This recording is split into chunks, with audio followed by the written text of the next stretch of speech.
Good evening, ladies and gentlemen. Can you all hear me okay? No. Yes. Yeah, all good, mate. Good, good. Good. You hear me okay, yeah? I hear you there, yeah. Say again? We can hear you at the back. Good, good. Yeah, but not at the front. Okay. Thanks again for the volunteers for stepping up to the table from the to represent the town on the Sovereign Council. And can we just take you all like just taking a note of who's here for the role? Thank you very much.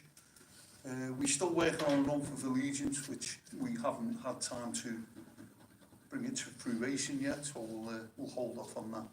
Is there any declarations of any disclosable pecuniary interests of anybody around the table related to what's on the agenda? Good, good. Is there anybody who's apologised who said they were going to turn up who hasn't? I don't think we have we? Sean Stevens. Sean Stevens, I did get a text from him saying he was working late, so I'll take it that's why he's not here. So we'll take it, Sean's apologies for absence.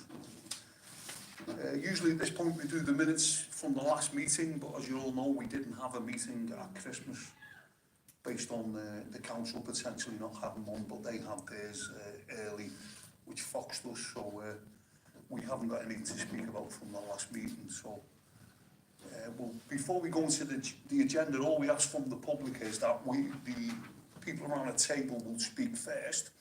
If anybody wants to say something with a question, all we ask is that you come over to this chair here and we'll hand you the microphone so that you can be heard. And then, because sometimes the room's that big and it echoes that you can't be heard on the film, so all we ask is that you come up here. Okay, first thing on the agenda then is the ongoing conduct of the main Thetford Town Council meeting. As we all know, the Thetford Town Council meeting was abandoned last Tuesday, the 30th of January 24. And that was due to the refusal of the council to allow questions from the public to be filmed.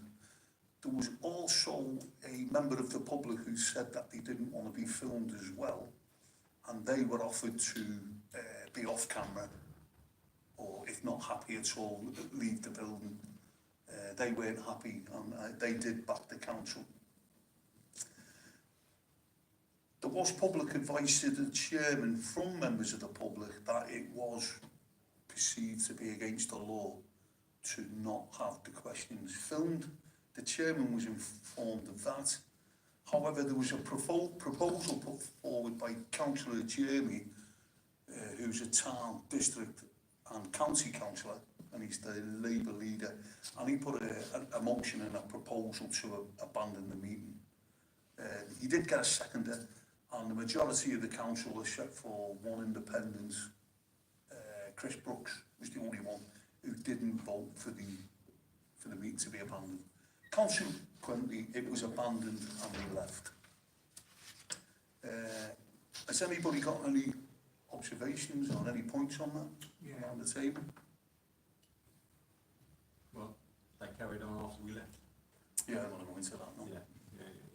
And it's in the About Thetford magazine. Yeah. I've word about, I spoke to a lot of people that couldn't attend the meeting, and it's upset a lot of people what's happened here. Well, basically, from my point of view, having been a councillor before, the public stayed and tried to arbitrate with the councillors. But on first look, it did appear that they'd left the building and all gone home. And at that point, the public decided to go home. What I was very, very concerned about was that a proposal was put out by the council the next day, saying that they actually held the meeting after the public went home. I did find out that they retired to a room upstairs and just waited till the public from Thetford left the building and carried on regardless, which I think is absolutely disgusting. It's terrible, yeah. Is there any questions on that from the public at the minute? Yeah, has the ombudsman been Can you just give informed? them that, please, Carl? Can you pass that? I think you can hear me, I don't think you need that one. Has the ombudsman been informed? I think people are still getting a case together, but the ombudsman is on the list. I was going to, because it is actually, it was passed in 2014, I believe. It went through the House of Lords, then the House of Commons, then the House of Lords, and as from August 2014, it shouldn't be allowed that you can have a meeting open to the public that is not recorded. Well, I've only got this late because I've been working there. That's all right. And this is the Open and Accountable Local Government, a guide for the press and public on attending and reporting meetings of local government. And that was 2014. Now, I'm just looking at lots of things. There was an update. I've highlighted, but one of the main things is on page 8, and it does say, and this appertains to a member of the public getting this answer, I would say, but the local authority says reporting is a breach of its standing orders. Now that's what Thetford Town Council did declare on Tuesday, that it was against their standing orders. Now they were questioned in detail about that, which again they ignored and went straight to the vote. But it says here in the government paper, it is a legal duty for the local government body to follow the new provisions.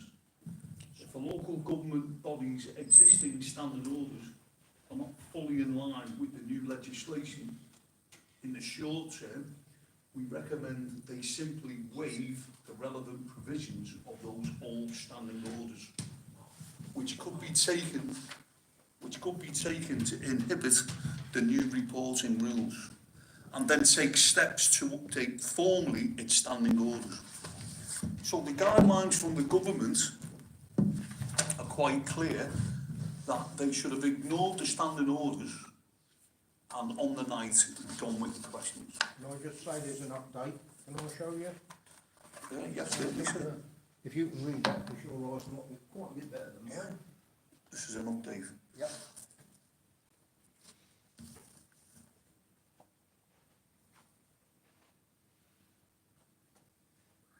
This went through the House of Lords on July the 1st, 2014. Yeah. Came into force on the 6th of August. Yeah. The regulations state that members of the public may film, take photographs or make audio recordings of meetings, provide and or written commentary on a meeting as it takes place, and also use any other methods to enable people not at the meeting to follow proceedings, either as they take place or afterwards. The regulations provide that councils are not required to permit oral reporting or oral commentary during the meeting by somebody present. This is to prevent meetings from being disrupted by background reporting or commentary. Councils have powers to exclude the public from meetings if items of a confidential nature are being discussed, or when publicity might prejudice the public interest. The new regulations do not overrule this power. Now, basically what that means for the audience, for everybody's listening, if an agenda item is talking about a bid by somebody to do work for the council, and generally 3 bids are taken, that would go what we call under the line, and that means that it can't be discussed in front of the public. But the questions from the public to the council the other night were not under the line questions. And basically what's coming out from all the paperwork that we've got now is that it shouldn't have happened. It shouldn't have happened. But thank you very much for that, I Chair. also think that if you narrow that down to the fine parts, the person who objected could literally be excluded from the recording if he objected. Yes. But that's it. The rest of the place could take forward. That's right, yeah. Thank you very much for that information. No problem. Thank you.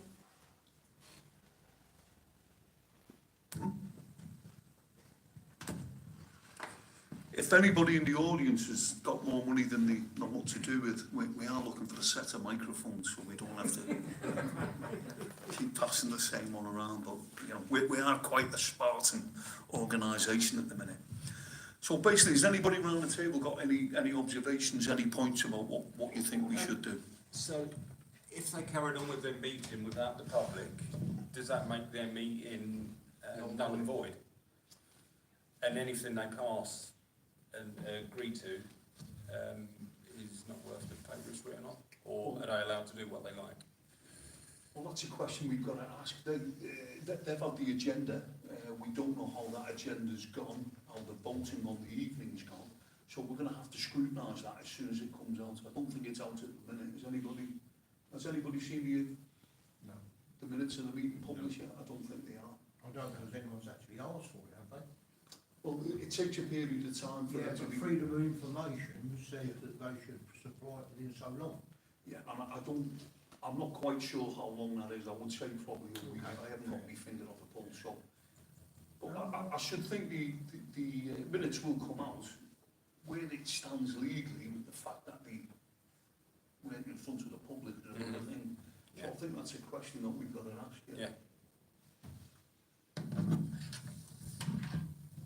I just wanted to mention, going forward to the next council meeting, if we're going to hit a stalemate and they're not going to allow us to record what is being said, then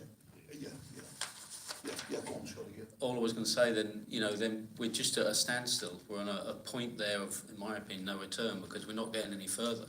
No, I have got guidance on that. Have you? Yeah. Right, We'll okay. speak about that later. Okay, well, I'll wait till you're there, then I'll, yeah, okay.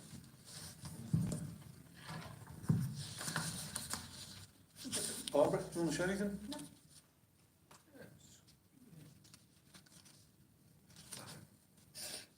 It was a sad night, I thought it was a sad night for democracy. Yeah. That's it, they let the public down, ain't they? So, yeah. From my point of view, and I've spoke about this before, in this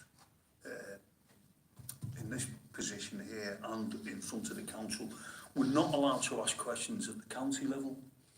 We're not allowed to ask questions at the district level.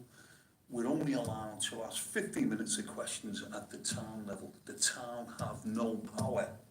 However, we do have county and district councils sitting at the Thetford level, and we should be able to ask them questions. The last two meetings that we've been confronted with papers telling us we are not allowed to ask the district or county councillors questions about that level because it is only for the town. So in effect, there is no democracy, there's no questioning of power. And then the other night, we're not even allowed to ask the questions because it's on film. So where is the democracy? Who is running things? I think we've had a result through this paperwork, so we've managed to scribble down here basically what we could get officially, the outcome of this. And there's three main points, and I want you to see what you think. Point one, can we expect an apology from Thetford Town Council, especially those who voted for Terry Jeremy's recommendation, even though it went against government guidelines? So basically, I think after this meeting, we should be pushing for an apology. 100%.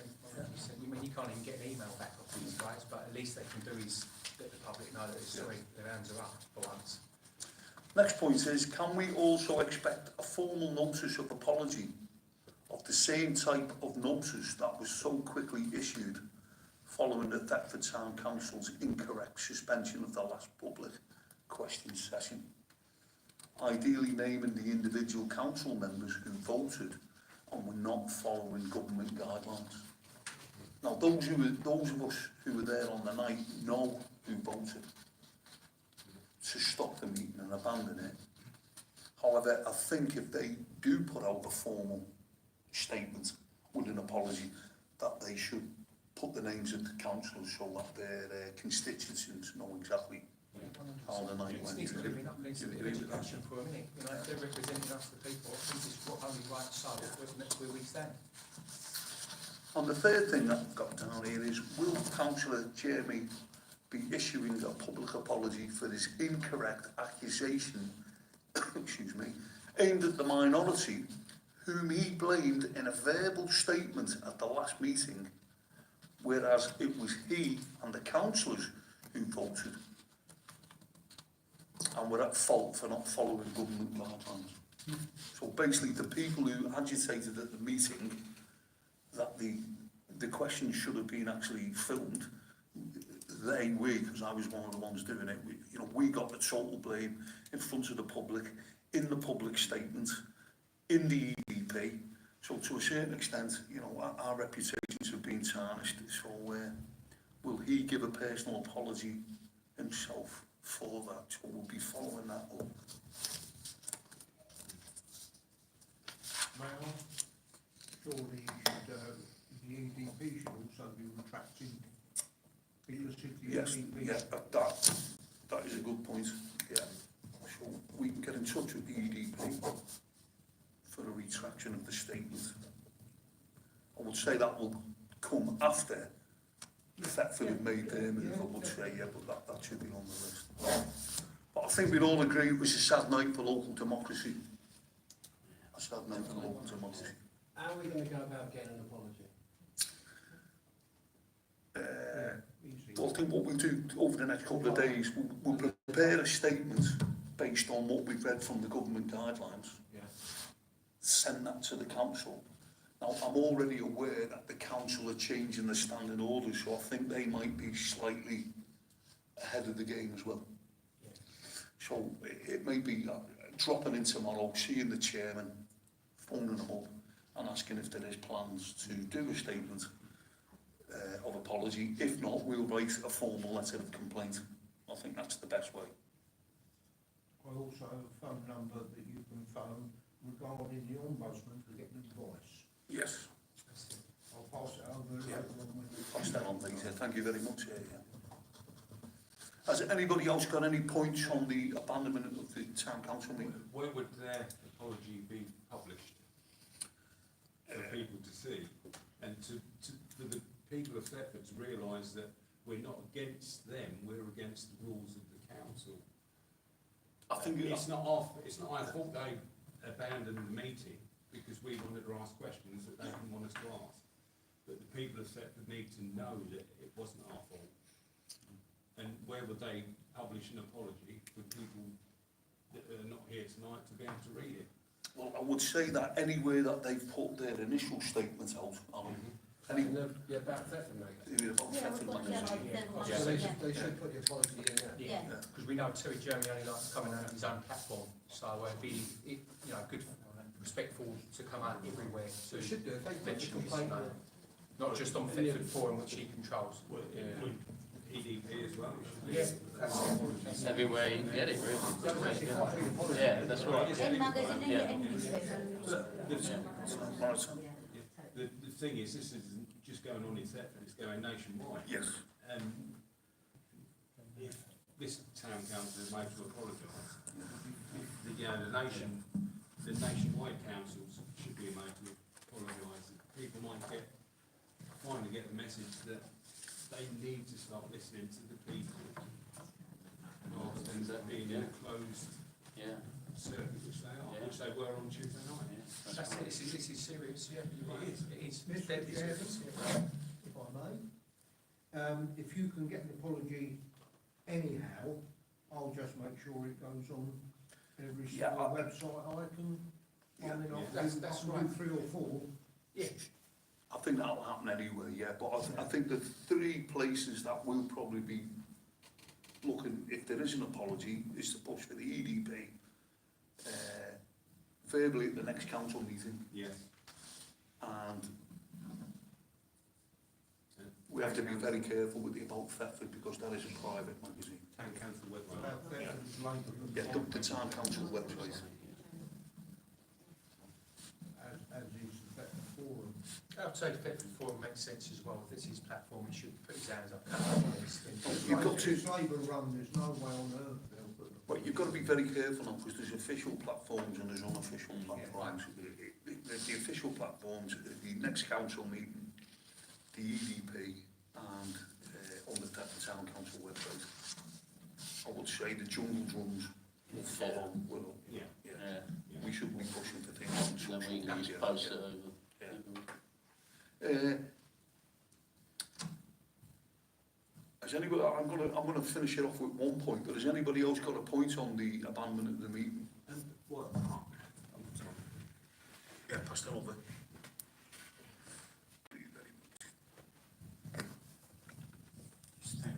Speak slowly, sir, so we can hear you. As I was one filming at that event, does anybody want me to carry on doing it again next time? Yes? Yes. You're all right on it. Yeah. Okay. You're right, so crack on. Yeah. The minute I sat down and set my camera up, I see all the lovely faces give me a nice smile with a sneer. And then I started getting the remarks.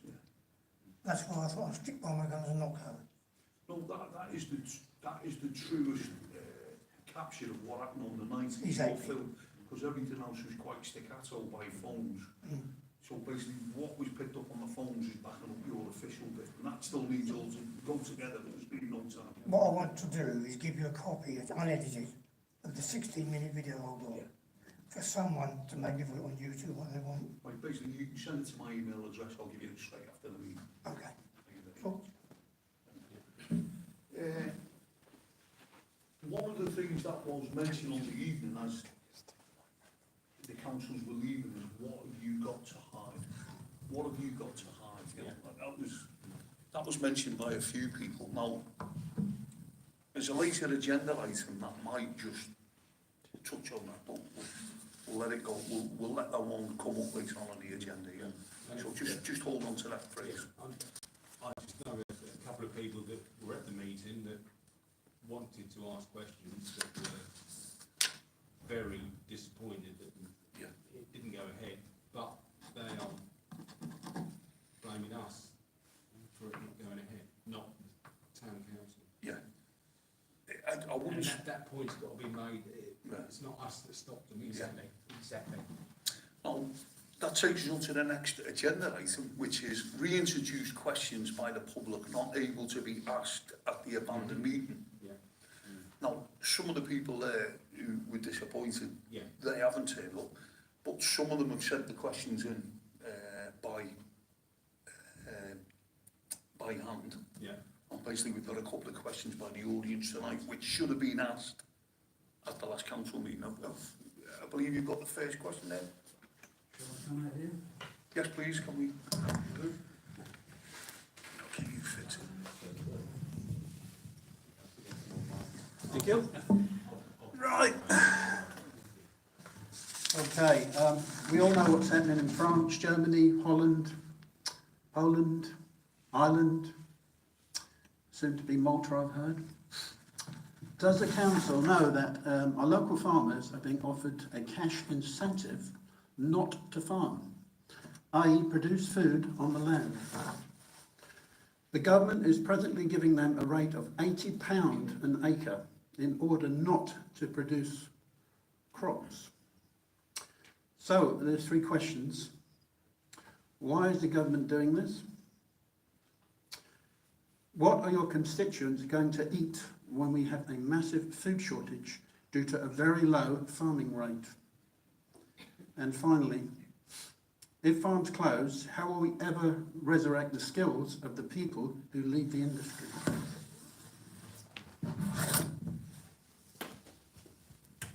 So basically, that would have been a fantastic question for the county and district councillors to be presented with you tonight.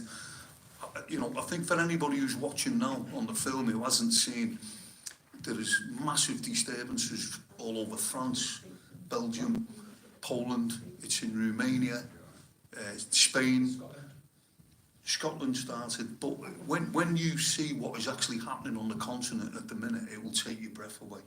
Now, the British media is not showing this. I mean, this is, everything's been coming through on social media. There's massive kickback against governments on the continent. And this is all because of what's happening with the farmers. Their prices are going up. They're not getting paid enough for what they're producing. And basically, they're being paid not to farm. Now, I've only just read up on this week. Our farmers are being offered £80 an acre not to farm their fields. So the questions there that came up from the gentleman, why is it happening? what are people going to eat? And if they all leave the industry, who's going to carry on? Has anybody got any comments? Only that if it does go that way, we are certainly in a bad way, so, I mean, and people need to be made aware completely. Sorry, Tony. That's fine, I'm not going to get out, but that needs to be, that figure of £80 needs to be figured, needs to be looked into. We think it's probably a lot more than that. I mean, I haven't done the detail on it, but that's what I've been picking up. It's £80, it could be more, yeah. You should double check that. I think it's a lot Yeah. more than that.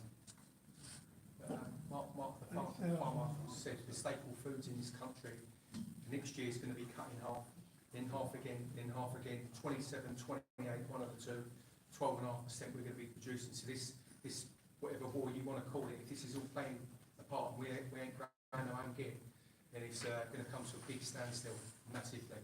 So people need to start looking.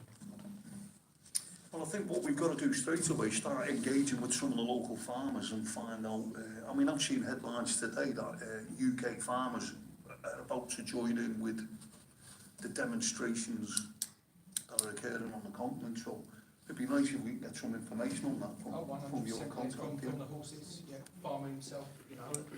I mean, I was just going to say it would, because if this is going to happen, then obviously, as we know what's going on abroad, I mean, this country is going to be an absolute mess, and if people might have to start saving a little bit of food somehow, you know what I mean? Because if it happens like it is abroad and everywhere else, then and we're getting no other food coming in because there's no backup plan, then we are really in a bad way. So I would urge people to, we'll connect with the farmers, have a word with Mark, and, but if you're not doing it already, I'd start saving up on some food just in case. And how's this money getting to the government? And a little bit about the farming I do know from my customers. I do have a lot of customers who are farmers. I know that from the middle of March, that is when they, from what I've picked up, they start to, the pace of farming starts to pick up from the middle of March. So maybe that's why we're seeing headlines that they're potentially going to do something soon, because they need to do something before the full scale into the main body of their farming. So I would say if that is the tactic, there will be a short-term food shortage in the short term while they can come out on action prior to a big shortage because of the way. But we need to find out. My little thing on this is, I mean, I was in a past party. I used to be in another party. Some of them sat at the European Parliament level, and one of them, Mr. Stuart Agnew, who is a local farmer, he come up with an equation of how much food we needed to feed and sustain the population we've got now. He told us at a conference what we needed, and he then showed us where the shortfall was. He then said the shortfall needs to be picked up by imports in the short term until we start producing our own food. Now, at the minute, if we're paying farmers £80 an acre or more from what we've heard from the public not to farm, that means that potentially we're going to have more imports. So it doesn't make sense for me. You've got the people pushing the green lobby and pushing this carbon neutral rubbish. And in the meantime, from the action that they're taking by paying the farmers not to farm, that will drive imports of food, which will completely negate what they're pushing for on the green thing. So I just can't understand what's going on at the minute.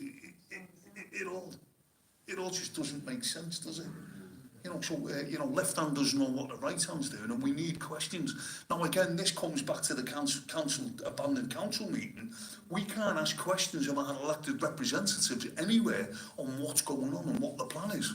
All we're doing is being told, shut up and take a shortage. You know, so I don't want to get too agitated about it, but we need to start scrutinising these people who are supposed to be representing us and they're not. The point that was brought up about if the farmers are not producing any food but being paid not to produce food, where is that money coming from? Because I would assume that when a farmer produces food and sells it, there's a certain amount that the government take from that tax, VAT, which they put in their coffers. But if the farmers are not giving them that tax and VAT, where is that £80 an acre coming from? Exactly. Yeah, that's a point that needs to be looked into. From the Big time. wealth. Yeah. Yeah, where is that pot of money from? Possibly printed off a keyboard. Yeah.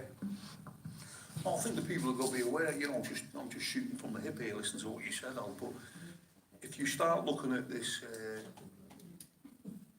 Central bank digital currency. CBDC, you know, and people are just getting money that doesn't exist, and it's just going to be on a computer, you know, so that's probably was where the money would come from, but we're going to go bankrupt sooner or later, Yeah. whatever the money is, you know, but it just sounds like madness at the minute, absolute madness. Yeah. So we need to find out how much of the farmers. 100%, yeah. Mark Byford's your man on some of the stuff we've come up with, 100%. So that's a question again for when we start asking questions. Is there, is everybody, any other comments on the farmers from the public? Anybody got a question? All happy?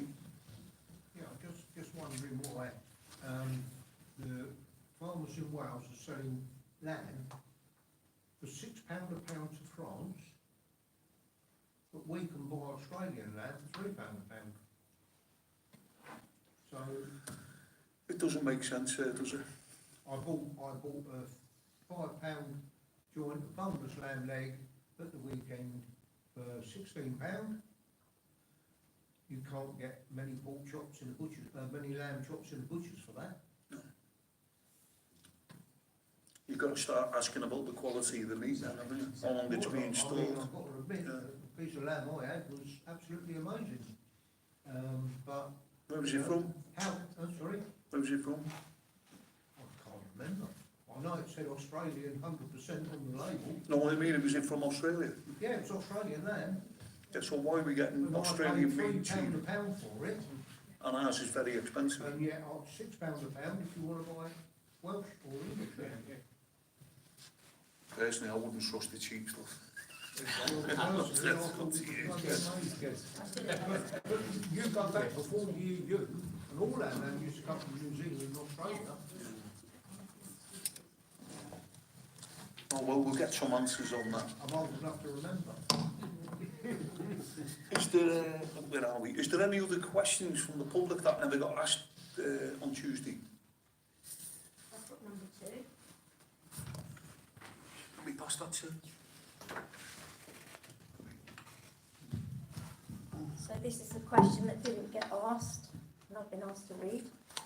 Our schools are teaching some very dodgy subjects that are contributing to the over-sexualisation of our children at a young age.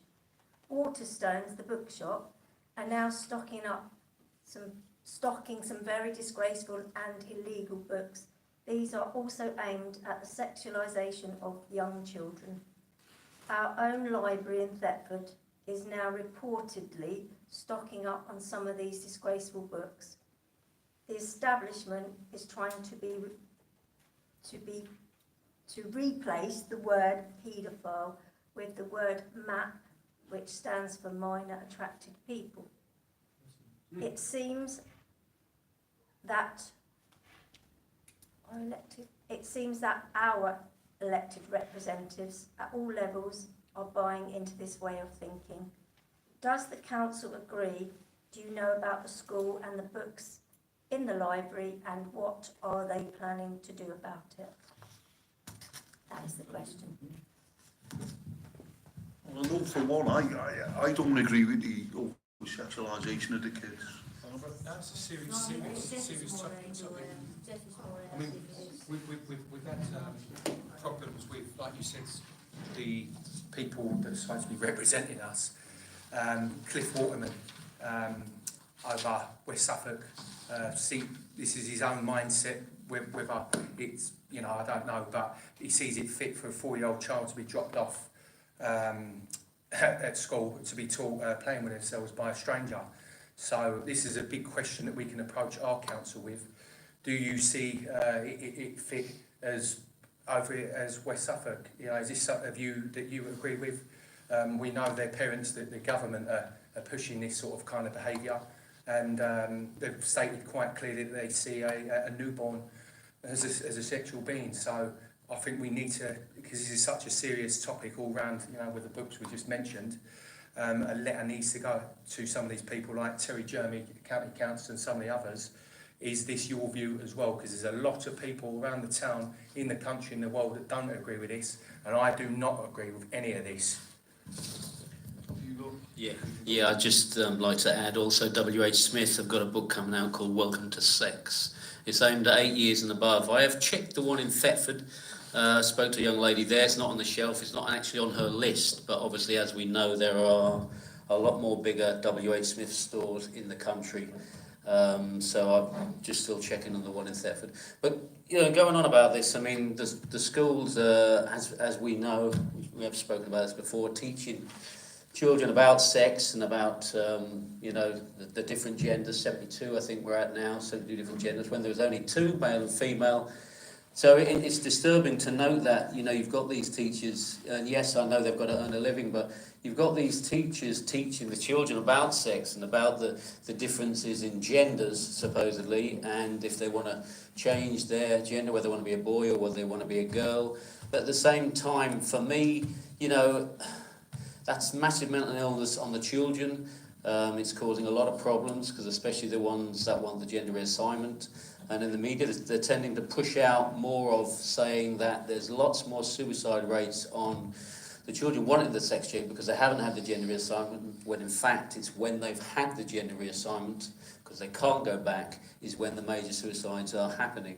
And as a teacher, I suppose, if you're teaching this kind of subject at school, because as we know, the curriculum is so much on it each month they're teaching this, then you either certainly don't know about the sexual reproduction system or the biology of the male and the female, or you know, you've got a mental illness. And the thing about it is, a lot of them will probably have children at home. Are they actually teaching the same things what they're teaching people at school? Because if they're not, then they are contradicting themselves badly and being hypocritical. Because my point of view is, then they really shouldn't be standing as a teacher. They should stand down and maybe go into private tuition and something like that, because it is not acceptable that in this day and age that we are doing this harm and damage to our children in the schools like they are now. It's a constant battle, and as some of you are well aware, Aaron Leaves, who we do a lot of outreach and marches in London and around, he's had problems with his 11-year-old son, which he's pulled out of those lessons. And we need more mums and dads standing up to the schools, challenging them. Because by the time, if you are oblivious or ignorant to what is going on, in 3 or 4 years' time, when your child turns around and says they want to be a boy, they want to be a girl, you'll have missed the window. Because you know what it's like growing up as a child, and you know, your mother might do something against you, and you got the arm, you try and fight with them, and you know what I mean, and then you basically go against them. Then that change might occur, and it's something that you've missed out. I just want to add as well that we have got another outreach march in London at Tower Hill Tube Station on the 24th of February, which is Saturday, starting at 12 p.m. So anyone who wants to go there, you're more than welcome to contact myself on that. You know, if you want to speak, hold a board up or anything like that, because it'd be advantageous. It's not just about Aaron and myself and a few others speaking. We want as many people as we can to speak. The other point I want to make, as we know, and we have touched on about the farmers and that, which I think is all great what they're doing across the world and looking at doing here, as well as you've got the ULEZ protests and all the others. My take on it all, and I'll be honest with you, whether you agree with it or not, my take on it is that the children suffer completely in everything what is going on, from the child trafficking, the organ harvesting, the adrenochrome, social services, vaccines, sexualisation of schools, the satanical ritual abuse. If the farmers get a result in this country, which I hope they do, you know, at the end of the day, the children will still be harmed in every which way possible, and it is horrible. And there are people at our marches we do in London who have faced, you know, I was speaking to them the other day when we were there a week Saturday back, who have gone through this satanic ritual abuse and the abuse against these paedophiles and what have you.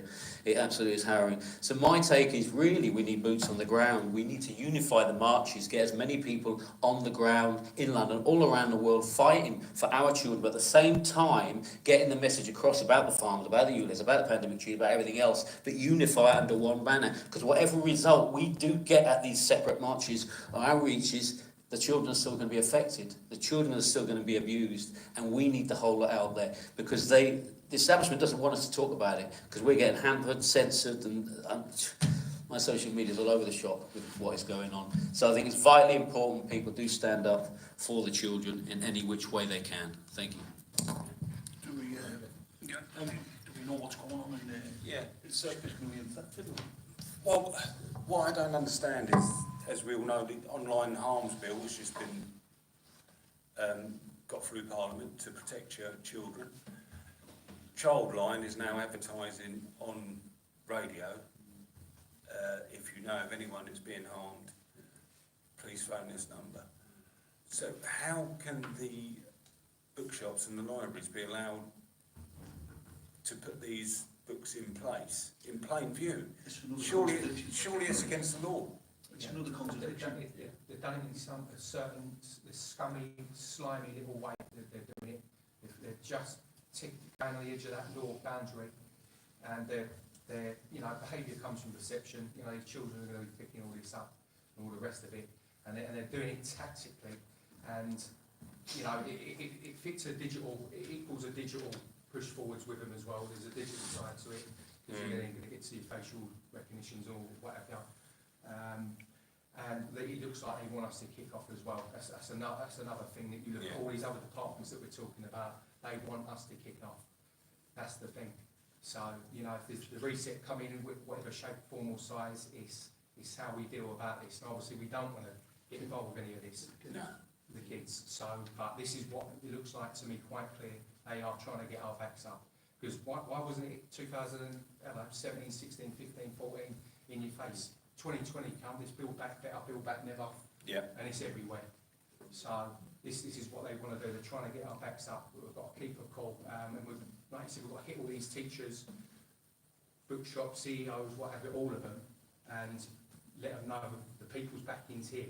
We know it's wrong. You should know it's wrong. Yeah. Now we're going to sort it. And at the end of the day, it's that divide and conquer, isn't it? Split our families. They're trying to emasculate the men, aren't they? Feminise them so they don't stand up and fight for this. And as you can see, it's still a job to get people to stand up against the schools and that, but people don't. That's the heartbreaking thing. If people don't stand up for their children in the schools and being taught about how to have sex, penetrative sex, oral sex. I would like someone knocking on the door. You might as well just get someone come in from the school board education and teach them, you know what I mean? But I'm sure if someone knocked on their door, they want to knock them out. So why aren't the parents standing up and doing things like that? It's as simple. The first question is, do the parents know? Do we know? Because my kids, does anybody know at the minute what is being delivered in Thetford from that point of view? Have we got any?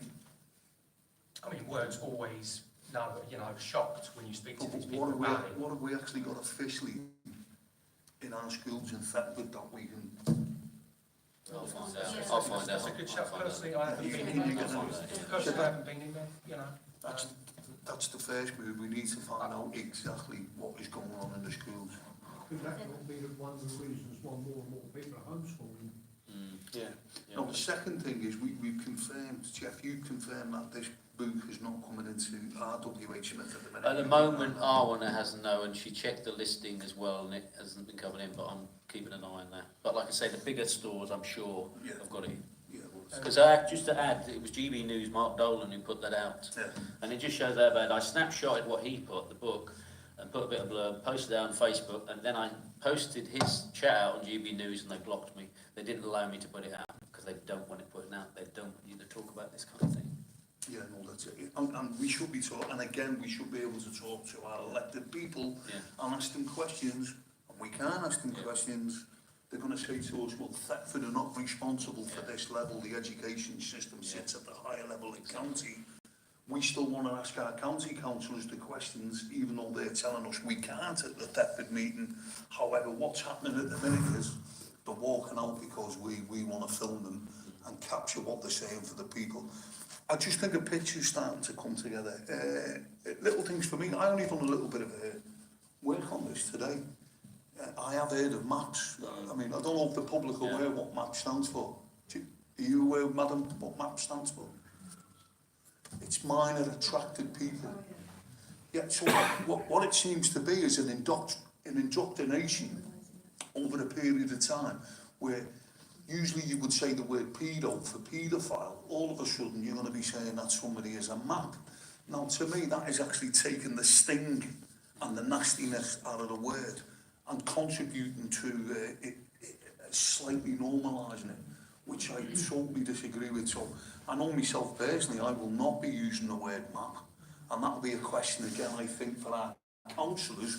Will you be using the word maps, or will you be using the word paedophile? What comes to my mind immediately is it's worldwide. What do you get an atlas? You get a map. So that means it's going worldwide. To me, why would they use that acronym? But don't forget, you know, the whole thing is, from a democratic point of view, we bottom up, not top down. Exactly. Bottom up, not top down. So we've got to start holding our own elected people. And especially after what we did to us the other day. I mean, you know, I'm just looking back. I remember there was an MP from Leicester. He got caught a couple of years ago, cavorting with rent boys in nappies, taking drugs. Don't know if you remember it. What's his name? Was it Vaz? Vaz? Keith Vaz. Keith Vaz. Yeah, he was, you know, allegedly all over the papers, pleaded guilty. And the next day he was back in the House of Commons. And he's been there ever since, unless he's not got voted in. But you see these people in positions of power are getting done for these things. And nothing's happening to them. Yeah, I think... So if our elected leaders are setting examples like that, you know, what hope have we got? Yeah, exactly, I agree. And just to put out, I mean, last year it was put out that the WS sent a memo around to all the governments around the world to lower the age of consent to sex for sex at 12 years old. So if that doesn't speak volumes to try and normalise everything and make everything a lot easier, and it's just a paedophile's paradise. I mean, the abuse and obviously the prisons are overcrowded, so they're letting people out now, so and things like that. They're just trying to normalise everything, to normalise the whole thing, that so children see it and think, oh, that's normal now, and they just carry on their everyday business. And, you know, If you it's just a point, right? So if you think about this digital system that's going to come in, right? You've got consent as 14 in other countries next door to us, going through Europe. If you're going to have this digital system, you're going to have a penal, you know, credit score attached to you. You can't have consent different elsewhere. So it makes sense if they go to 12, they're trying to get their foot in the door. People will back up to 14. Or maybe they want to get everywhere 12. Maybe they want to get it lower. Who knows? But you can't go into a digital system and have it scattered differently everywhere else. It makes sense. That's quite a concerning subject that you brought up, madam. I just remember when I was younger in the military, again, you know, just putting clues together. There was a scandal in Parliament, and it was very prevalent in the Labour Party at the time. It was called PI. Don't know if anybody can ever remember that. It was called the Paedophile Information Exchange. And there were certain top-level MPs were involved in that, and it seemed to get closed down. But some of those people who are involved in that, again, are still in Parliament. No, I mean, I think that's where we need to do a bit of research. Where did this PI movement go? Who was in it? Have they been alleviated up through the party system into positions of power? And is this stuff like maps and what's going on in our schools, is that related to them? And this is where I think you need to put your digital soldier head on and do a little bit of research, and let's start finding out what clues are there and how we can connect them. And then if we get any information, get out to the public, because this is serious. This is serious. That's it. And Yeah. I'll say about the books as well. Obviously, we've got another book coming out which Jeff has mentioned, but let's not forget about the 20 to 100 books that are ready or out. I mean, the parents really need to start looking what's going on before it gets to that point too late where they want to lash out. I can do it professionally now, so let's get on it. Yeah, just all we can do is get the information out through the council. Hopefully after we've been given our apology for them not letting us talk at the last meeting. Yeah. I just want to add that not only that, I mean, obviously there are other areas where children are being attacked and abused, and that's, I mean, Tavistock, yeah, but what I was going to mention about social services, about the way children are very much so getting put through the system. Yes, there are bad mums and dads out there, or one or the other, that's abused the child, but there are still good parents out there as well, and what's happening, they're getting pushed into the system up for adoption because it's a money-making scheme. So even if the mum or the dad is a good parent, or even both, they just find an excuse to take them out of the system. Because I mean, the payment for, when you look at solicitors, the behaviourologists, the judges, the barristers, you name it, are all involved. It's all a money thing. It's around $250,000 they make just on one household. So if you think, again, it's all that follow the money, but they don't give a monkeys about the children, just to get them out. Yes, there are probably some areas in the country which they are very good social workers and that, and the social service, but generally speaking, it is a massive thing going on. I know Kimberly Sherwood and Kat Watkins have done amazing things in Wales for what is going on. She had a meeting the other day which they went through the courts, but again, it's massive, this is social services. The list is endless what they're trying to do to abuse the children, and I want it stopping completely. They're also labelling them at a really young age as well, with things like ODD, OCD, and this and that. And then to calm them down, if they get aggressive for different reasons, they're giving them sort of like a child version of an antidepressant, you know, to calm them down, which they get addicted to, and then they're going to have more problems because they're addicted as they grow up and things like that. Yeah, I've seen that recently. Yeah, it's really worrying. Yeah, it's massive. And some of these children are like 4 and 5 years old. Yeah, exactly. Yeah. They want to get them young. And the thing is, once they're labelled, once you're under a label and you've been diagnosed, that will be on your notes for life. And when these children are getting older, they've got to go to work. And if an employer sees that in, say, 10, 15 years when these children are growing up and they're going to work and things like that, that's going to be another problem for them as well, where it could have been dealt with properly, but whatever the issue is, it should be dealt with at the time. And some of them have got other types of problems and they shouldn't be labelled, you know, and there's that side of it as well. Yeah, I agree. There's so many different labels that they do put on children now, or anyone in general, but children, you know, they seem to pick them up out of thin air. But years ago, you never had that many, if at all, did you? Now there's a list for everything, you know, through ADHD and so on, anxiety, whatever. You know, they've just put them out there. So it truly is an attack. It is an attack, you know, and you can't get away from the label once it's written down. No, exactly. And the children have to live under it, or they comply to live That's under right.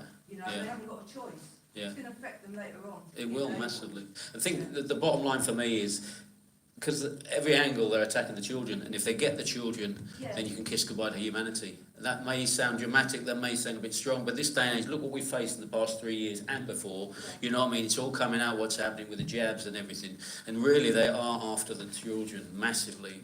You know, we've done a bit with a guy called Steve D. Kelly across in America, and under the Getty Museum is a cesspool of just abuse and harm, and you know, the kids go in but they don't come out, but the ones that do come out, like in the Mouseketeers and Disney, you know, in America, but then they go back in again. And I'm sure you've seen many different artists and celebrities over the years that have been child stars and have gone through the abuse. But it is exactly what you said there about they're labelling everything, but it's the kids they're after. We've got to stop this. Makes sense. They're weaker. That's right. Yeah, and as a child, you can change them, indoctrinate them far easier than you can when you're an adult. You know. So, I was just going to say. Sorry. No, that's right. I was just basically going to say the social workers are basically system-minded in a corporation, and we know corporations are there to make money, so it ain't for any of us. So I think the thing is, do a little bit of research on some of the things we've heard, find out exactly what our schools are teaching in the town. Keep an eye on W.H. Smith's on there, try and get some education out to the people so they can find out what's happening with their own kids. Yeah, would you all agree with that? Yeah. Oh, So the library, so Thetford Library surely would come under the Council? Norfolk County Council. That's the county council. Norfolk County. County, so, and we're not allowed to speak to them. I was just about to say. We're not allowed to speak. Cultural services. Cultural services, yeah, cultural services. Right, the next question was handed in to me, and it's actually 23 questions. I said to the lad who gave it to me, there was no way you were going to get that out to the Thetford Council, even if you did listen to us. So I put it down on the agenda item as a question about council tax and its legitimacy. And this is what he wanted to, he said, to ask the council. So I'm just going to hit you with a few bullet points that he's put down. Are you, i.e. the council official, are you and any of your colleagues aware that you do not actually work for the district or county council? Are you aware that Brecon and Norfolk County Council is actually a Dun & Bradstreet listed corporation? Under what jurisdiction is a public listed corporation, i.e. the council, able to send out demands for money without a signed contract? Under what law do the councils have authority to photocopy a likeness of a law court official crest? Under what law do the councils have authority to raise a notice and a legal summons? Under what law are the councils able to hire a room at the Norfolk Magistrates Court and conduct its own hearings? Now, I have been doing a little bit of research on this, and this is what actually happens. When you get a summons from the council for your council tax, they are actually hiring a magistrate, and they're actually hiring a courtroom. And if you phone up to find information on what's happening with your court case, they don't know about it because it's not an official court. Now, this is what's starting to come out, I can see that. And this lad's done a bit of homework, and he wants 23 questions answered by the council. So I've suggested to him that at the next meeting he's going to ask a couple of these, and he'll have to put it in writing because he'd be there all night. But it's a legitimate question. Why are the council, which are listed at Dun & Bradstreet as a corporation, putting massive pressure on people to pay money and then taking them to court in an unofficial court, from what we can see, is not a lawful court? So somebody needs to answer that, isn't it? Anybody in the audience got any points on that? Would the audience know what Dun & Bradshaw is? Does anybody not know what Dun & Bradshaw is? Well, I'm not sure myself. I'll let you, since you've started. Okay, how do you pronounce it? Dun & Bradstreet is where if you have a company, It's to be listed. it's got to be listed on somebody's manifest, and that is basically down there held by the City of London. It means you're an official company. You know, the opposite to a company would be you are a sole trader, people who are sole traders. So, and there's different things. But if you do any interaction with a company, you have in effect, a deal. You agree to the deal, they agree to the deal. If you don't agree to the deal, you haven't got a contract. So basically that's what that means. So there seems to be a bit of skullduggery going on with the councils, which people are starting to dig into. So I think everybody needs to do a little bit more due diligence on that, yeah. Yeah, and as you said, like there's no contract. You just get a bill through your door, don't you? You know what I mean? There's no contract, no signature, no nothing. So, and you know, we're all starting to know a lot more what's going on. I think now you know that, or maybe not everybody, but know that you really don't have to pay your council tax or any of your bills, and that's where they send it to you. Everything's just done from the council offices, you know, Durham, for this area. But they make it seem as though it comes from the magistrate's court, these fake courts, but it's not. It's all done to put the mockers on you. You'll get a letter from them saying if you don't pay, you'll go to prison and all that kind of thing. Yes, I know people have in the past gone to prison, but this day and age it's slightly different if you know which way to tackle them and what to do. But it's a legal fiction, basically, for want of going into detail, but next time we'll go into detail a little bit about your straw man and about why the way that they're trying to get money out of us when we don't have to pay for anything in this world. For those people who are interested and do want to take this up, I know personally from my experience as a district councillor, when I was on the official opposition to the Conservatives a few years ago.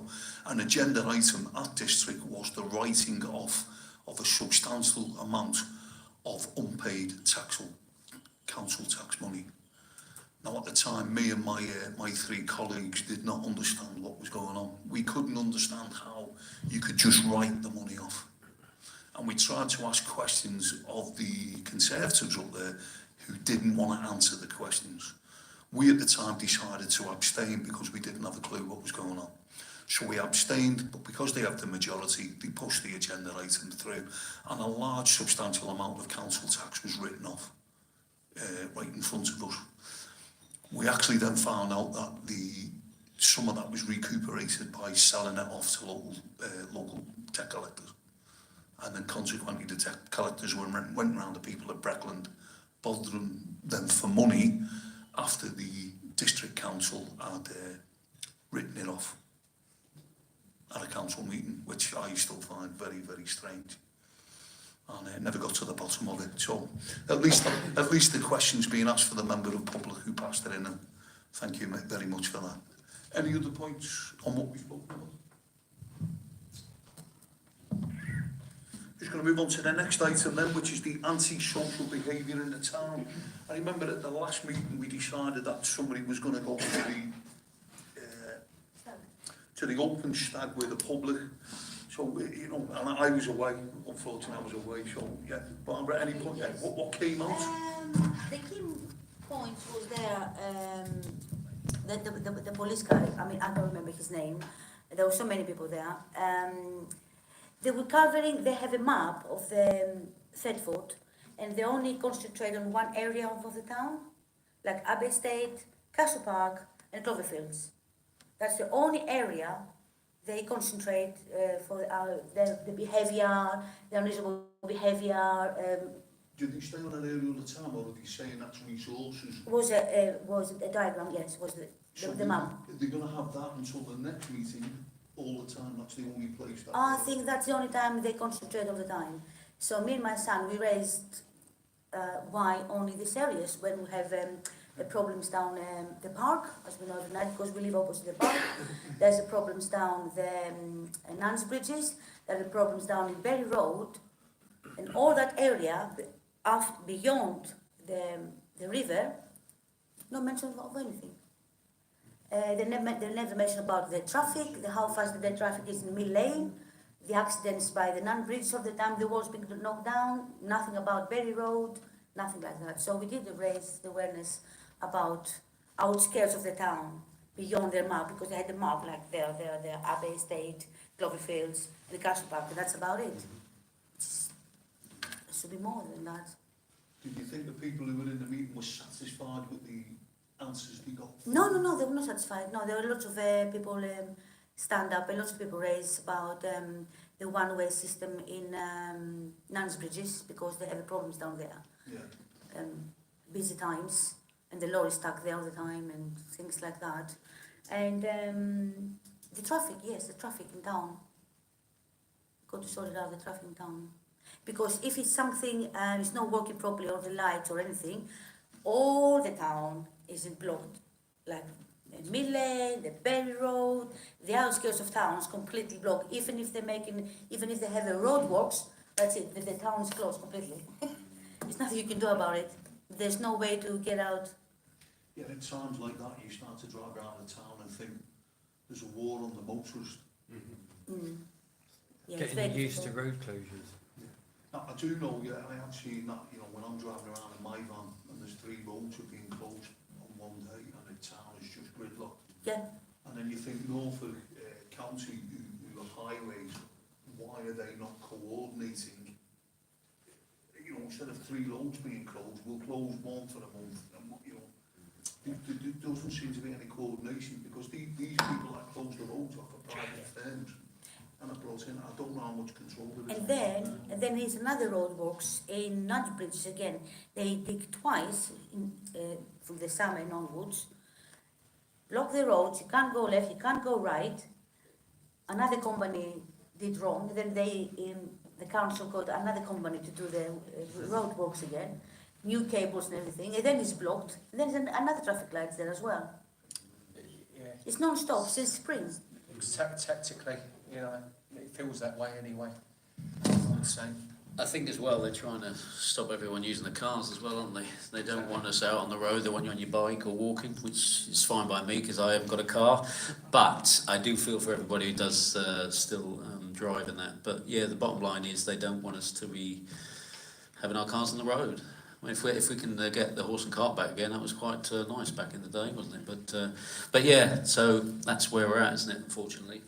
So, was there any summing up on the recent antisocial behaviour though, Barbara? Did they have any solutions to that? No? Oh, they're working on it and So usual, just, yeah, Lip service. planning in process. Is there anybody from the audience got any points on the stag? I live opposite Castle Park, as you well know. Yeah. Never seen a police presence there. Never. The only time I see a police presence in the town is when Greg's got a special offer on. yes. Police down the river. We never see a policeman down the river. I've never seen one in Castle Park. I've seen two policemen walking around the precinct with the bicycles going up and down on the precinct. I think I've seen them twice. I think we all know they're spending more time now on computers, policing your speech. They have a radar, they have a camera that they sit in Castle Street, with a sign there saying police presence radar track, and a van with all the markings on, and the bloke standing in the middle of the road wondering why no one's speeding. Yeah, but at least that works. Not very often you get Well, it only works for an hour that the man is actually there with a van telling people that they're there. Yeah, that's it, yeah. You know, if it means, because if they catch someone, they've got to fill paperwork, you know. Just tick the box, yeah. We'll have to try and put a package together for the council, and we'll see who the stag representative is. But we need more people coming into this meeting with the concerns so that we can, Well, I mean, we can do quite something happy, with it, yeah. you know, I'll spread the word, it's not a problem. Robbie's got a question. We may have some police in the near future come to me and Zach because of the all the equipment. I'll be interested. Give me a shout. But the council, We did have them once at the council meeting, the two police officers there, and when I put two questions, to them, I didn't get an answer. As far as I'm aware, you can put a board up in your garden saying something. I can't see how the council or the police can do anything about it unless it's something horrific. You know. I'm sure they'd probably like to maybe contact the landlord or something to see if they can help them. But hang on. Yeah, just going to go on to the next agenda item, which is we've got it down as the misuse of public funds. I want to do a little enlarge on this, if that's all right. Yeah, we've come across this thing. It's called, I don't know if anybody's seen it before. It's called UK 100. Yeah, we've signed up for it already. Yeah, basically it's a non-government organisation that is not funded, however it takes donations, and basically what it's doing is it's training up everybody locally at all levels of local government to push the net zero agenda. And basically we've already got Norwich City Council and Norfolk County Council signed up to this. And it's called UK 100. My concern as an ex-military man is where is the funding for this coming from? Because you've got your George Soros type characters, people offshore, global corporations can put the money into this. And basically what's happening then is they're then controlling politicians at all levels of government. And they're doing what they're told by the higher level against us. I think it's very, very concerning what's going on. But I just wanted to bring it to everybody's to everybody's thought process. UK 100 and Norfolk County Council are already signed up. What does it mean? They've got what's called pathfinders. When you actually go into the detail, they've got pathfinders which are taken away and trained all about net zero. Remember we brought it up at the town council a few months ago about the clerks were going to be taken away and given some indoctrination about net zero. But what I'm concerned about is that it's not being set up with government money, but it's outside money coming in, which is telling government people, i.e. down to our level, what to do. It is very, very concerning. Again, they're pushing something we can't get any answers on. Everybody keeps telling us about net zero. I'm a thick scouser. If we have net zero, we don't have carbon photosynthesis. For those of you who don't know, photosynthesis is the plants take it in at night and then they give off oxygen which we breathe. No carbon, the plant life dies. Presently, the figures that I have, and have not been disclaimed, is we have 0.04% carbon in the air. It's gone up from 0.03 in the last 20 years. If we go to 0.02, the plants will start to die. Now, I can't find anybody in a position of power to tell me that's not true. However, we've got a gang of lunatics all being paid for by outside agencies to push this thing on. That's not going to be good for us. It's going to hurt businesses. I have got a page on here where one of the main men who pushes this has just put out a flyer explaining how he's helped Oxford Council implement all this. And we all know what's happened in Oxford with the 15-minute city. You've now got restaurants closed and business closed and nurses not coming into the town and key workers because they can't drive around the town to get to work. So Oxford is now starting to suffer on the back of initiatives like this and by the people who's pushing it. From my point of view as an ex-military man, and I'm a bad Chinese or a bad so-called enemy of the country, I'm going to come in with a load of money, put it into the like of this and take it all out from the inside. Very, very concerning for me. However, I do watch a lot of movies. So, you know, I ask you all to have a look at those who haven't looked at it. Please look at UK 100 and how the county and the district councils are starting to get involved. And again, it's top down, not bottom up. One of the questions that was going to get asked as well, because the previous one was how much of the public's money is going towards all of this. Not at the minute. This initiative is not funded by the public. This is funded by an outside agency. However, when they do come in and they use, you know, if they're going to do a training course for people on the council, that to me is when they start to use council resources. Yeah. And like I said, if it's coming from the outside, controlling what we do in our country, then it's a massive problem, isn't it? You know, so yeah. It just seems to me, again, I'm going to put a military head on this, is these outside external service able to come in with money and influence people in power. Now to me, you can't do that. No, you can't. And it's happening everywhere. Yeah. And then when we start to ask our people in power who are being influenced by these people, what the hell is going on? We're being told we can't ask questions, we can't film it, and they're throwing us out of meetings. Yeah, exactly. So I'm starting to think that it's all part of the plan, but let's keep doing the research. So that was the large. I just wanted to, you know, misuse of public funds at all levels of council. I just want to go into a little bit. I only found out about this over the weekend.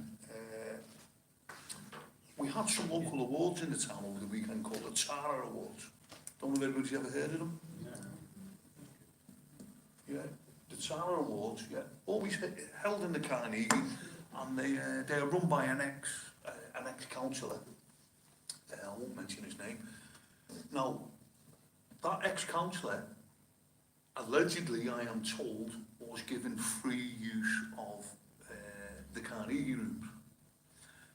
the time lapse for his use of it, and at that point I've been told there should have been another vote on whether or not the room could be used by him for the awards free of charge. I haven't done the detail on it, but I believe that never went to another vote. It was just passed that it could be free. So the awards, because they are part of the local town, went ahead. And, you know, there is some good things in the awards. The only thing I'm bothered about is the free use was pushed through, I take it, by the council, which is a Labour-dominated council, with Councillor Jeremy taking the lead. It just so happens on the night of the awards, Councillor Jeremy, for his private business, was given an award. I'm shocked. So, Not. now this is what I need to do, I've only just found this out, so I'm going to ask the council questions on this. So let's have a look at it. The leader of the council and his party have okayed the free use of a council building to a character who's running awards, and the man who's run the awards has given a top award to something that is run by said councillor within his private capacity. Now, I may be wrong, but I'm smelling something. Yeah, What's his yeah, private definitely, business? definitely. Say again? What's his private business? It was the Charles Burrell Centre. Oh, okay. So the Charles Burrell Centre, and I know there's some good things going on up there, that was given an award, but it's just concerning when the man who runs that is the character who is involved in giving out free use. Lord Jeremy of Bow. I just find it, you know. Smell a rank. But I just wanted to get that out for the public so the public's aware of that. I think questions are going to be asked. Has there anybody got any questions for us from the audience on misuse of public funds at all levels of council, and us keeping an eye on it? Yeah, the only one that's come out recently, but that's Breckland, is ordering all your day collections again. Green bins. You're going to do what, sorry? Changing the days and times of collections, green bins, moving them all about again. Oh, you're going to change everything? They're going to change the days, but it means that some people might not get their emptied for up to 2 weeks while it's being initiated. But apparently they will accept it in bags. But don't forget, that's a private company now that Right, empties the but bins, it's which is Serco, yeah. but it's Breckland Council put the notice out. Yeah, because they work. Yeah. So what we've got is we've got the publicly funded local district council. Hopefully like county are not potentially about to go into the red. And they are working with one of the biggest global companies called Serco in the world. Yeah. But You know, it's crazy. It's not that long ago they ordered all the days and now they're moving them again. well, I did speak about this at, I think at the first meeting we ever had at the Shopping Council, and Serco have been going around gazumping, from what I can see, local bin firms and giving out a cheaper service. But like I keep saying to people in the area, when there's only Serco left and everybody else has gone, Serco will put the prices up and you're going to have to pay. Yeah, of course. But we've got to wake the people up to that.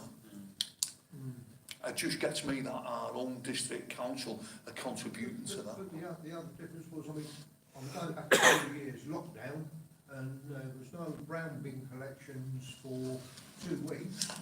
Everyone was promised a refund. That never happened because you pay for your brown bin. But 2 weeks for two collections didn't happen. No refund was given. Not that I've got a brown bin, but this was pointed out to me. Well, let's get that brought up at the next council meeting. Once we've got our apology and they start asking us Well, I ask think, questions. yeah, there are other things a bit more important at the moment, but this bin thing is going to take place before your next council meeting anyway. Okay, we'll have a look at that, and thanks very much. Is there any public comments for future discussion that the public want us to have a look at? Is there anything? Yeah, Mark, with the supposed fund, me and Tony were talking about this of days ago, set up in Thetford, wasn't it, Tony? Long time ago, is it Stanleyford? Oh, the standard, I think. Yeah, thing and that- no one can, I heard about this 25 years ago from someone in Bury St Edmunds, and I tried to find out at the time, and it was set up to help people with anything. It could be like if you couldn't afford clothes for the children, or anything where people were under hardship. And I couldn't get any joy 25 years ago or more, and I often wonder what, you know, I've often wondered what it But is. so It's you're, in Thetford, and it's run by the council. yeah, I know Yeah. I know what's standing, yeah, because I used to be on the committee, you see.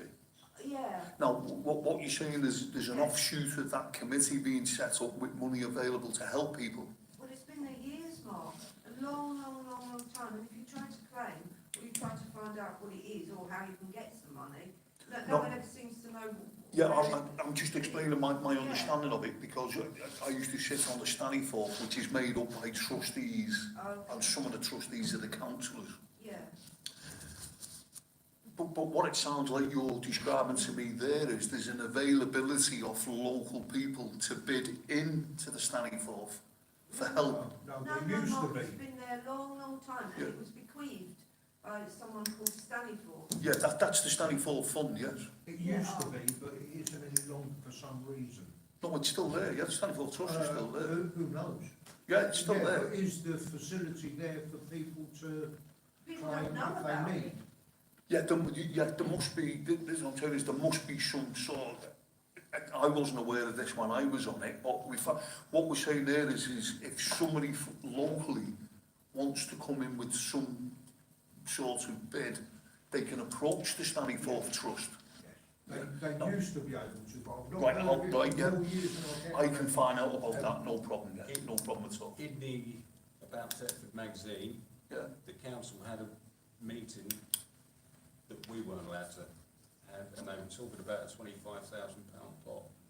Anyone can apply for a certain amount of money for it. That's in the, that was all agreed at the council meeting on the 30th. Right, we'll get loads of information to you Yeah. next time, yeah. Yeah, I know a couple of people who are involved in that, so Yeah. we'll find out that. Thanks. Is there any other points you want us to do there? Good. Any last minute things from? No, Yeah, good. community engagement, how to discuss and agree any consultation or media. This is what the council, we're very limited in what we can do. We've got the film there, we can get that out as best. Yeah. And anybody who's on social media, please tell them about the Sovereign Council meeting.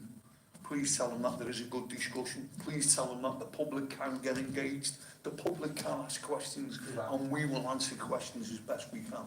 Remember though, we have no power. The only thing really we can do is in effect, educate and help what we know, and start bringing the people together in order to stop the official people having a go at them, as we're all starting to see what's happening. So that ultimately is the aim of what we're doing. But please, anybody through social media, get this out, tell people to come down. There is a bar, everybody has a drink afterwards, and you're not thrown out and vilified and insulted. Maybe you can sort out a website or something as well for stuff, as well as your separate platforms that people are on, but Yeah, that's a maybe good we could idea. look at sort of a website to get other information on it. So. And for people to put information, what they want to find out. Yeah, we just need to get the info out. Yeah, that's right. Yeah. Well, I'd like to, hey, thanks for sitting on the table, and thank you very much to the public who have turned up, and hopefully we'll see you next month. Thank you. Thank you. And thanks for watching. Well done.